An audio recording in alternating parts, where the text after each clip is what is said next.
I'm pouring me some pop. There's a couple things I want to say.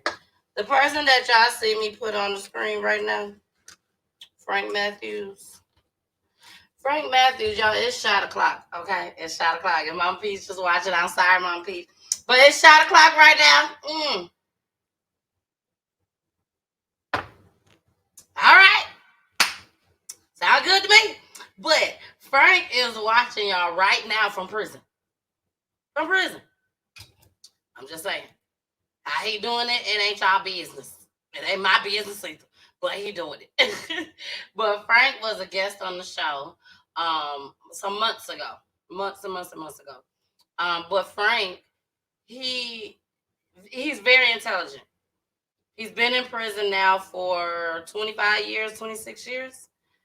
And when I tell y'all he's in there doing his thing, he has a record label that has just been signed on to, what is it? Help me, Frank. I think it's Enterprise. I think he gonna have to tell me. But he'll put it in there. But he literally from prison has got a deal. He done got a deal. And if he can do it and been in there for 25 years, baby, 26 years, 25, 26, I know we could be out here in these streets doing something. I'm just saying. That's all I'm saying. And we're going to play some of his music too. We're not going to play it today, but we are going to play some of his music on next Saturday. So big shout out to Frank. All right, y'all. Time to get into another story. This teen was killed by a doggone 13-year-old girl. A 13-year-old girl playing around with guns. Here we go. On a holiday known for bringing folks together, the opposite has happened to a Batesville family. It's hard for anyone to function. It's hard for anyone to not cry and be around each other. These emotions coming days after 16-year-old Takia Nelson was found shot to death inside of a Parkway Village home. We spoke with her cousin by phone. We won't be able to buy Christmas gifts. We won't be able to get her anything for Christmas or do anything with her anymore because she's no longer here and it's not fair. Nelson's family tells WREG that she was sleeping over at a friend's home in Memphis. At some point, investigators say a group of children started passing around a loaded gun and it discharged and fatally struck Nelson. As a result, detectives have charged her friend, a 13-year-old girl, with reckless homicide. The Takaya I know wouldn't play with a gun. The Takaya I know is fearful of that stuff. She wouldn't be around it. So it's like, I don't understand it at this point. Like, it's so many unanswered questions. Initially, officers detained one person, but as of Thursday, they are not facing any charges. What police are working to determine is where did the gun come from? As they sort out that and many other questions, a family will continue to call for accountability. Parents who allow the kids to have easy access should be held accountable as well for this because the kids are kids. At the end of the day, they're curious. And I think parents should be held accountable. Reporting in Parkway Village, Jordan James. Okay. I'm finna say something. I don't mean no harm. Lord knows I don't mean no harm. If you know me as a person, and if you know me from Peachy Tea Time, you know I don't mean no harm. The missus don't mean no harm. Tennille don't mean no harm. I don't mean no harm. Miss Peachy don't mean no harm. But I gotta say it. I get so sick and tired of parents getting on these news broadcasts talking about what they child won't do. I know my child's scared of guns. I know my child ain't gonna sit there and play with guns. Your child should have got up, went and told somebody then if that's the case.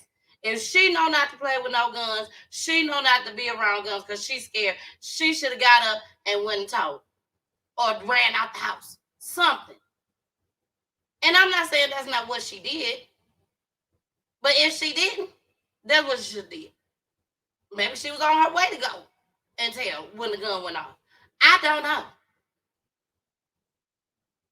But all I know is whoever gun this is, that's who need to be charged. Not the 13-year-old girl. I'm sorry. I am sorry. I am sorry. I'm sorry. Yes, if she did it, she do need to get some type of consequences. But I don't think she need to go to jail. She only 13 years old.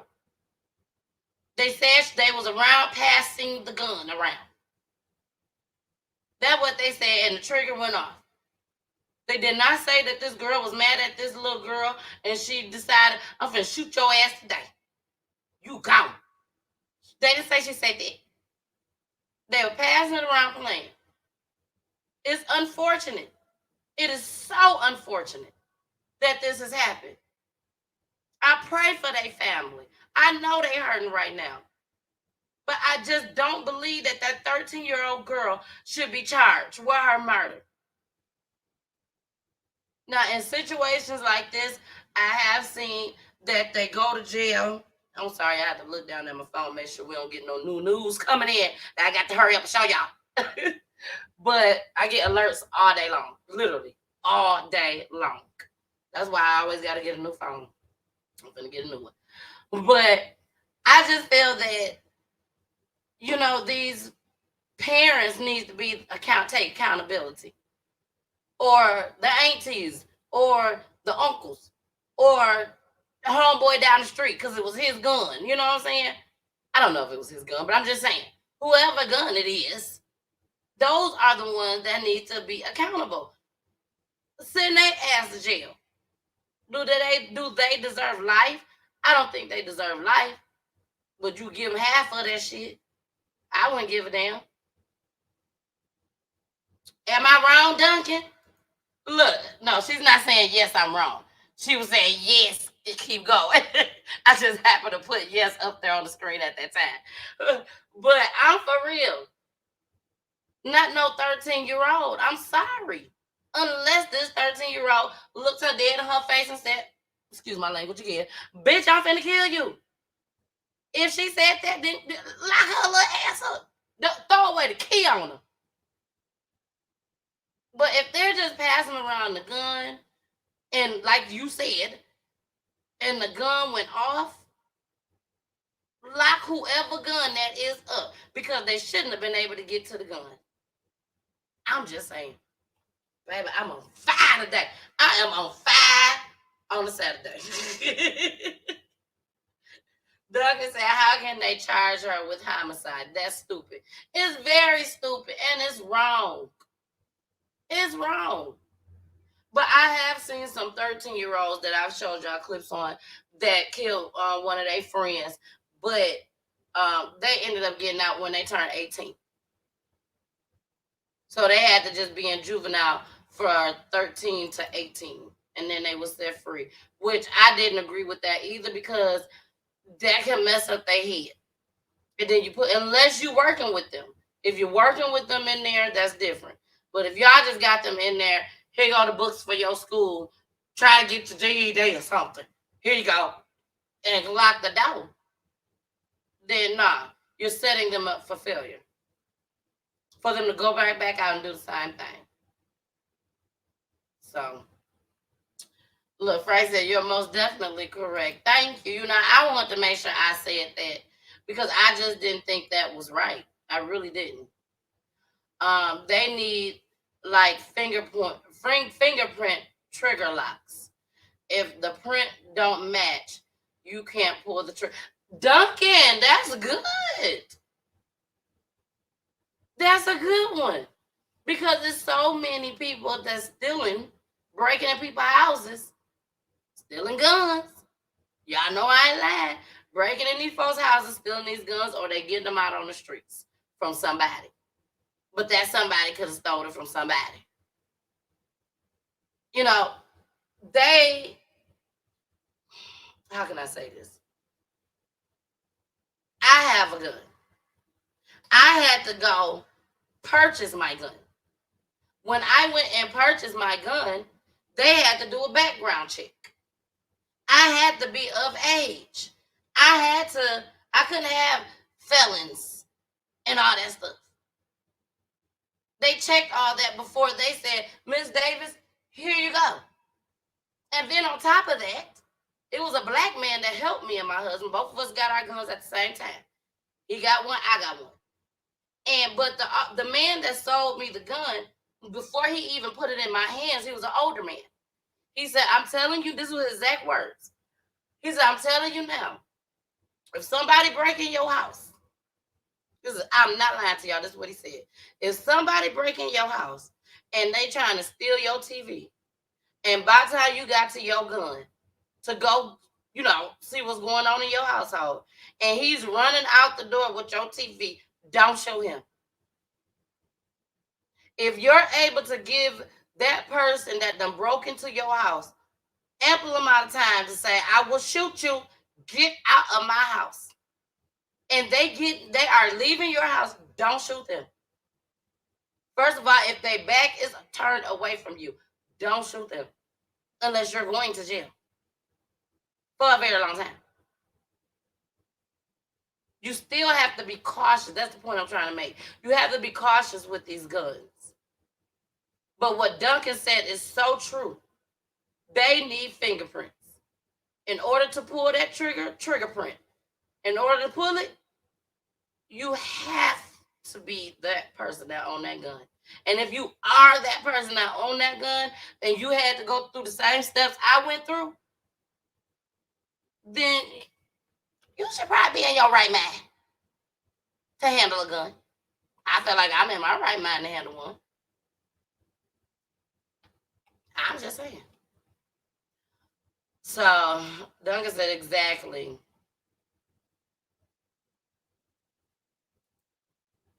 Prison isn't made for kids.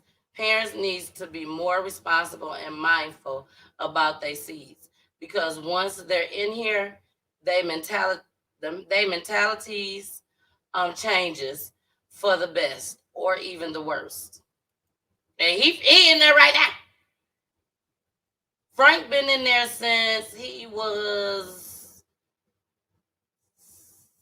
17, 18, I think it was.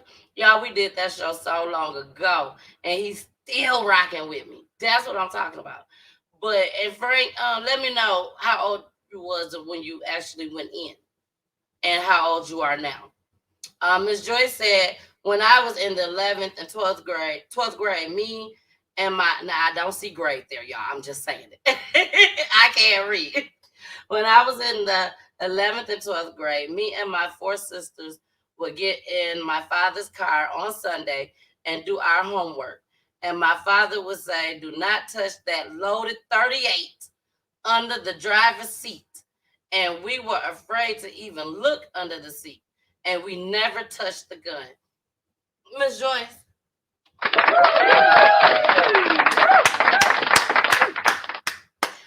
And y'all, I'm applauding Miss Joyce because I get where Miss Joyce is saying and where she's coming from. We need to tell these kids about these guns. We do. But at the same time, when I tell you about these guns, your child should be more fearful to even look at it for two reasons. Because my daddy told me that it would kill somebody. And number two, because my daddy would kill me if I touch it. You know what I'm saying? And I'm sure Ms. Joyce will agree with what I just said. They knew better. Daddy could tell them all day long. The gun is here. This is what it's about. But they knew I better not touch it. But now, with some majority of these kids, if you tell them, Ms. Joyce, these kids gonna go to school, somebody gonna mess with them at school, they gonna be like, I'm done. I'm finna go back get that gun that my daddy was telling me about that's hiding right there in such spot. And they go to school and kill somebody. So it's a catch-22. What I did, being that I do these type of shows, I took the time and showed my kids a video. At their ages now, I showed them a video, a news broadcast, where they showed the difference between toy guns and real guns. I didn't say we have one in our house. I just said, if you see something that look like that, that's not for play. That's for real, for real. I'm sorry, y'all. I thought my doorbell ring went off. That's for real, for real. You know? Fred said he was 19 years old. He was 19 years old when he got sentenced. Fred said he is 44 years old right now in prison. He have not gotten out. Miss Joyce, Miss Joyce said, baby, Jack King meant what he said, baby. He wasn't for no games. Touch it if you want to. Touch it if you want to. And I'm going to kill you before you even make it to jail for killing somebody else. So touch it if you want to. All right. So let's go ahead. I thought that was just so important to talk about, y'all.